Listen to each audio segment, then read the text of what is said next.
Discovered wife's 15-year affair with her best friend when text popped up on our smart TV. I confronted her, told our kids, and filed for divorce. I'm 45 male, been married to Amy for 5F for the last 15 years. I'm an executive at a company, whereas my wife is a homemaker. She used to work at a plant nursery in her 20s, but after our marriage she chose to be a homemaker. We have two daughters, Emma 13F and Ella 11F. Ours was a happy family until the truth of my wife's adultery was exposed. Thanks to the smart TV. Okay, so last week it was our friend John's birthday. He has settled in a different country for the last few years. We video called at him at midnight to wish him. After wishing him, all four of us, me and my wife along with John and his wife, were caught up in small talks about work and life. He didn't have any other plans for the birthday night, so we decided to hang out virtually and relax for a while. His wife suggested that we can Chromecast the WhatsApp video call through the TV. In that way, we can sit back, relax, and have some good time together. My friend's wife and Amy are also good friends, and we used to hang out a lot. When they were in the city, anyway, Amy connected her phone to the TV. Since the TV remote app was already installed and active on her phone, we grabbed some beers and snacks and enjoyed the virtual celebration. After a while, Amy felt dizzy and dozed off on the couch while John and I kept chatting. His wife was also asleep. About 15 to 20 minutes into it, the call got disconnected due to internet fluctuations, and my wife's WhatsApp screen popped up on the TV. I was just about to call back John when I noticed some 10+ unread messages from someone named Lifeline with a heart. I was a bit surprised because it was not me. Curiosity got the better of me, and I clicked on the profile picture and found that it was her childhood friend Matt. I've met him like a zillion times after my marriage because my wife was close to him. They were neighbors and school friends. She once told me that everyone around them in the neighborhood as well as in the school thought that they were either dating or would eventually date each other. However, that never happened. According to my wife, she didn't see him as a romantic partner. Besides, Matt was not interested in women. As of the current status, Matt was single. I wasn't that troubled seeing my wife's lifeline because she told me that he wasn't interested in women. However, just then another message popped up from that chat head: "Baby, I miss you." It triggered me to dig into the matter. I hesitantly opened Matt's chat conversation. I found that my wife was chatting with him all this while through her phone. When we were connected on the VC, sadly for him, she unexpectedly dozed off without giving him a good night kiss. And that's why he was blowing up her WhatsApp. After he got the blue tick on his messages came to like, "Why ain't you replying? Is everything okay? I can't sleep without your good night kiss. I can't get over after today's session. Oh my God, you were so good today." This cannot be a conversation between good friends. By then I was certain that their relationship was beyond friendship. I scrolled up the chat to find that they sexted almost every night. Oh my God, what murky conversations they had while my wife slept peacefully on the couch. I went through all the filth she had with her lover friend. The chats had occasional flashes of X-rated photos and nudes in between, which gave shivers down my spine. I was numb, yet I wanted to know everything which happened between them. I didn't know how to take screenshots of these conversations on the TV. So I used my phone to click the pictures of the TV screen. After taking 4 to 5 pictures, I was done. I didn't care about gathering the evidence. I wanted to howl, and why I wanted to yell, howl, and leash out my frustration, yet I didn't know how to confront her. It was 2 a.m. and I was already down with countless beers combined with a few shots of scotch. I barely had any energy to move or even think. I just kept scrolling through the chat, seeing my failed marriage in front of me. On the big screen, everything looked baseless. At that point, she shared every minute detail with her lover, even the details of our intimate moments. In fact, after every private moment between us, she used to repeat the same with him in order to compensate for his feelings.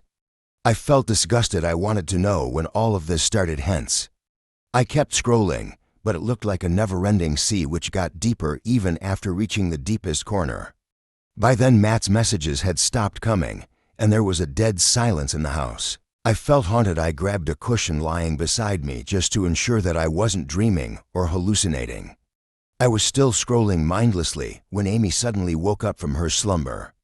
Her sleepy head suddenly got hyperactivated on seeing her dual life displayed on the TV screen.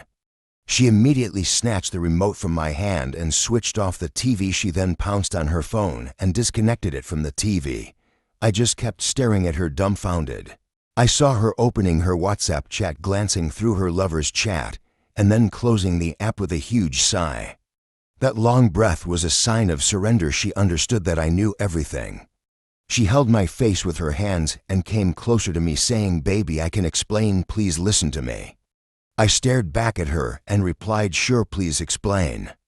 She was astonished at my response. She was expecting that I would hyper-react and won't listen to her. I would have done the same if it was to 30 p.m. instead of to 30 a.m.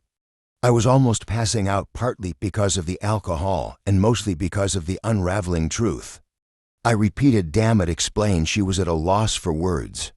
She murmured, "Actually, well," I said, "You know what, don't try. You know you're screwed." Saying this, I limped my way to the bedroom. She followed me. I turned towards her and asked her to stay out while slamming the door in her face. I heard her knock a few times, but I passed out soon after. The next morning, I woke up heavy-headed and almost forgetful of what happened last night. I went out of my room to fetch a bottle of water. My throat was dry. Seeing me coming out of the room, she rushed towards me, and with that sight, all the harrowing memories of last night came rushing too. She tried to hug me, but I asked her to back off. She retreated with teary eyes and a puppy face. She told me that misunderstood. I ignored her and went towards the refrigerator to fetch a water bottle. She kept nagging at me that I was just overreacting, and he was just a friend. They never had any physical relationship. It was only on chats. It was just a healthy flirt. I wasn't ready for a confrontation yet, but her lame excuses agitated me, and I screamed louder. Really, who the earth sends nudes to male friends?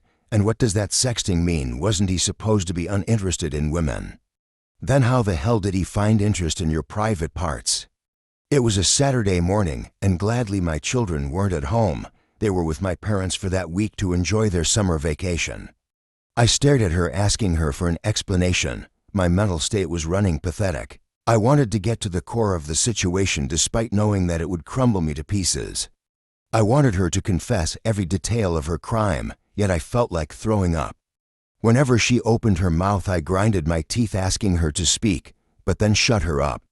When she spoke, I don't know what I was doing. I know I acted unreasonably, but how else would someone react after knowing that he was being cheated for the last 15 years, and his entire married life has been a sham? I gulped the entire bottle of water at one go, and then asked her to confess everything from the start. Or else I'll thrash that dual-face lover black and blue. This time, instead of covering up or pleading, she revealed the truth.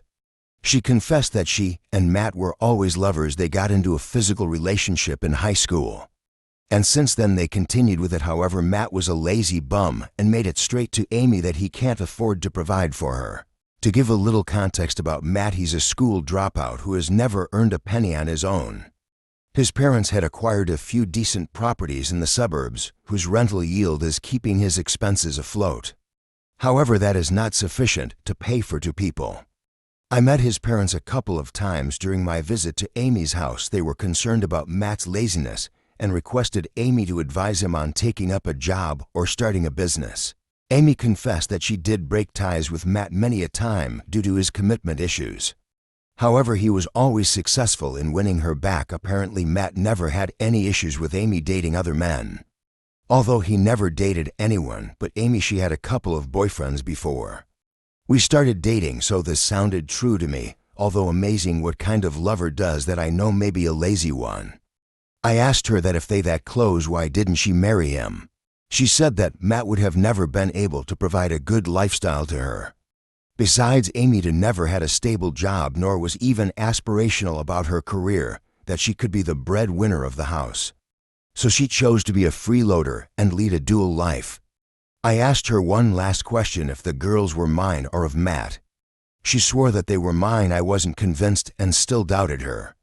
She offered to get a DNA test done if I wasn't convinced. She said that she couldn't risk having the children with Matt because she was scared that if her truth was uncovered and I abandoned the children, she was sure that Matt wouldn't be able to raise them even if he wanted to.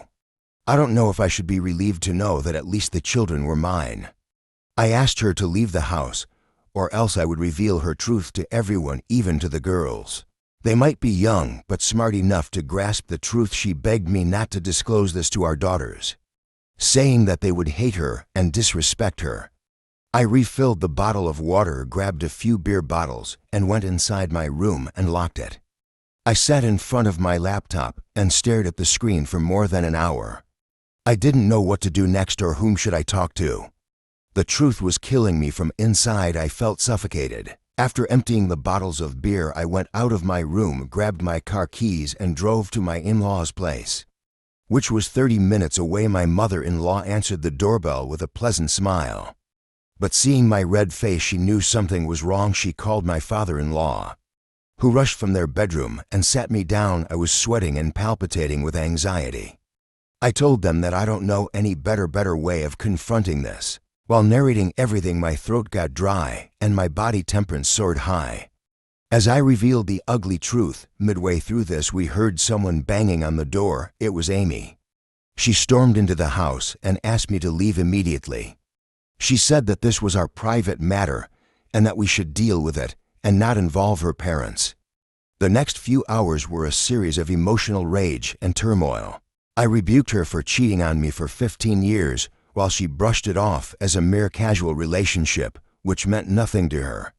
Gradually, she shifted the blame on me for manipulating her parents against her, and I defended myself. My in-laws sided with me and berated her.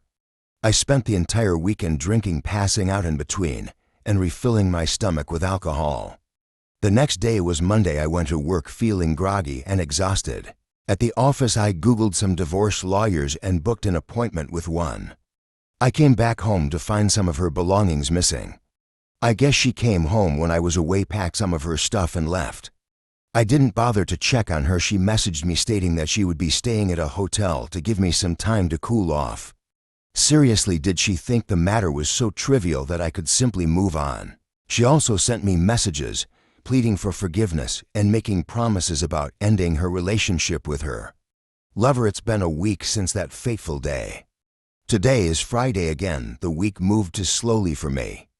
I guess the weekend would be slower. I have an appointment with the lawyer. This Monday, I've been reading many Reddit stories to find a solution for my problem. But I guess mine is a complicated case more than myself. I'm worried about my girls. How do I deal with them? How to confront them? Should I even confront them at all? Update. Thanks folks for the sound advice. Apologies for not updating you guys. However, I did connect with some of you over PM and comments. I know it's been 6 months since my first post, and let me tell you, it was no less than a bumpy ride. I met the lawyer on that Monday and shared my concerns regarding my daughters. The lawyer advised me to confront the children subtly about the separation and not delve into the details, as they might get into mental trauma. He also said that since my wife is jobless and seeing the nature of her affair, I have a good chance of getting custody. On the same day, my parents called Amy to pick up the kids from their house. They were still unaware of the situation.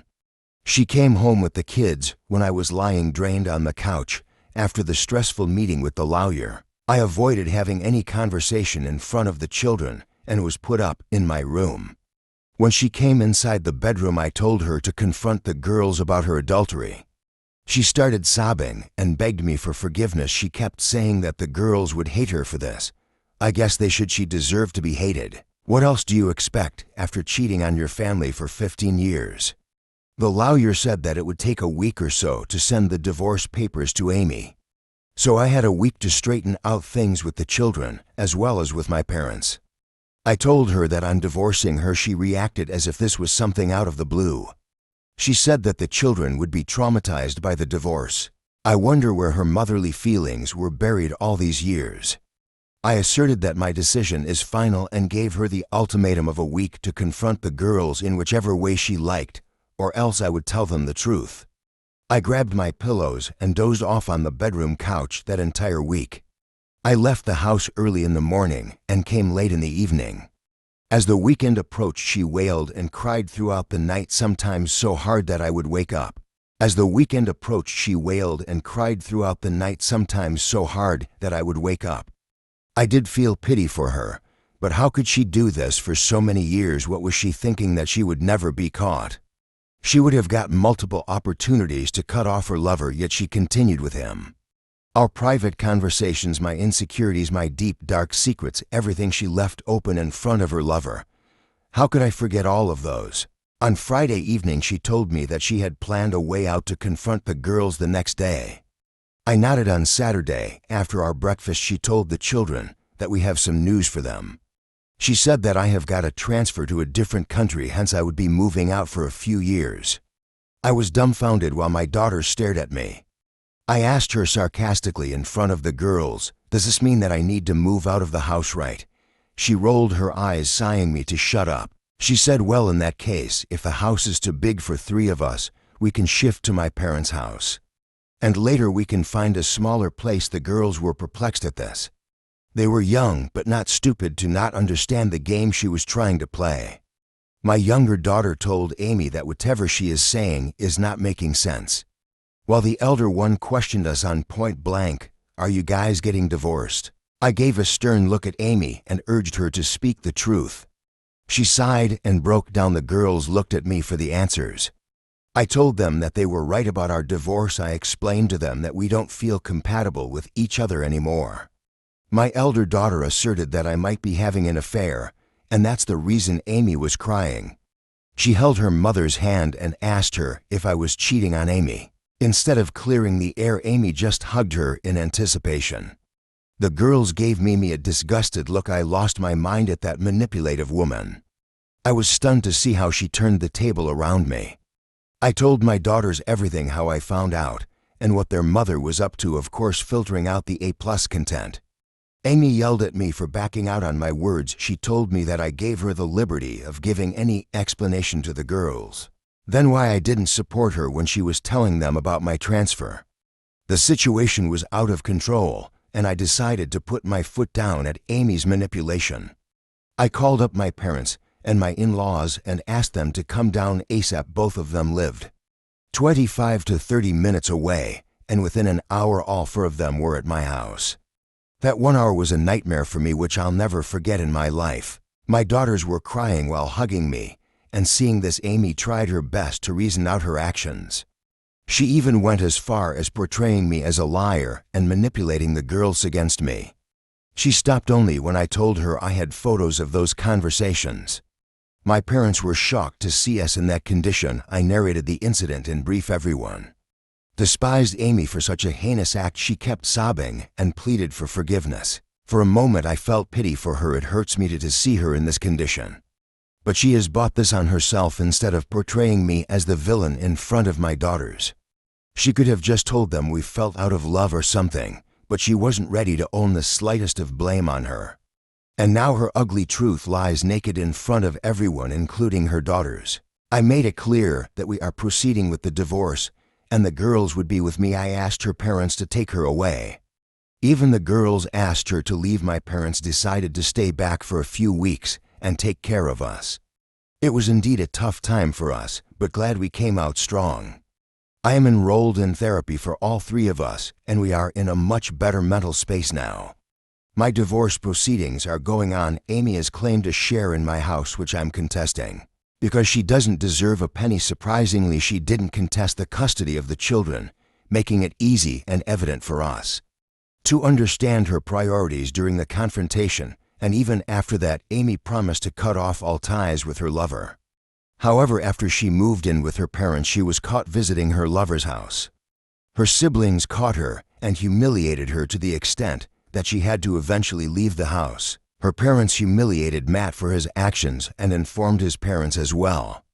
The last I know is that his parents have cut off all property rents which Matt was getting, and asked him to make a living of his own while Amy is working as a sales agent in a showroom. I don't think about her anymore. I'm focusing on raising my daughter and providing them the best of everything. Thank you for watching. Please like and subscribe for more story like this.